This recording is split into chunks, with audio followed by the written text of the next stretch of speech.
Hi, my name is Kenny Johnson. I'm an actor. I have dyslexia. When I first wanted to get into acting, I'd gone through school, high school, not being able to read. When I was 23, I was afraid to go to a class because I tried one cold reading class, and cold reading is where, you take the thing, you look down, you get the line, you look back up, and you deliver the line. And I couldn't read it. And I remember the teacher getting really angry at me because I would open the book and she'd say, Kenny, and I'd go up and I'd look down and I didn't know what was on the page. So she would say, read, and I'm like, I can't do this. And she'd go, read it. And I'm like, I can't do this. I can't. And she goes, if you don't read this, I don't want you out of this class right now and don't come back. And so I just shut the book and walked out. On something somebody might spend 40 minutes on, I'll spend like maybe 25 to 30 hours on. I would have no idea what I read.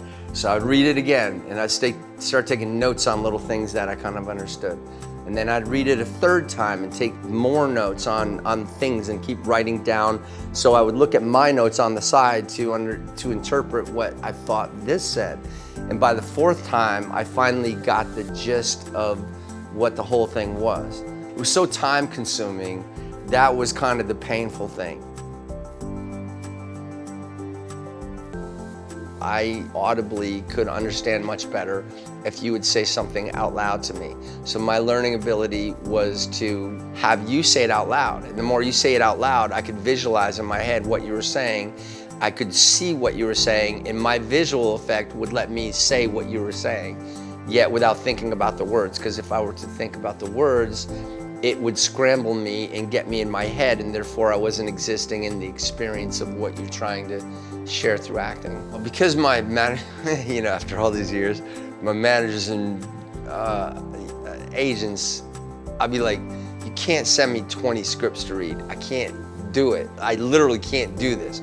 You have to read them, find out what the best scripts are, the best writing, and you know me enough to know what I like. So they try to look for things that are very different, that kind of are outside of the box, and that they feel that I'm gonna excel in. And then if it's dealing with the subject matter of, whatever, architects, I'll study all the architects I can in the world that are the most interesting. And then I write notes and I get the research and I try to surround it full of that so I can understand better.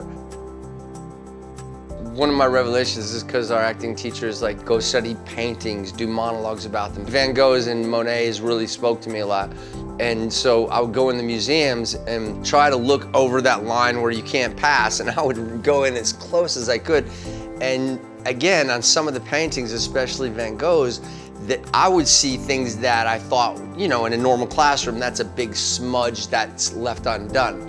And I'm like, he totally messed up, But then I'm thinking no, he didn't, because this is one of the most famous paintings in the world. And again, when you step back and look at it as a whole, it has an effect and it says something which is powerful in itself. Yet if you go in, the imperfections, I think, make it perfect. There is no one way of doing anything, so don't let anyone make you feel bad, because there's a lot of people who don't understand people who are different or who have what would be labeled as a learning disability. It's not really a learning disability, it's just a different way of looking at life, and there's no perfect way. So don't feel bad about yourself. Don't feel bad, because you'll find your way if you just keep going forward.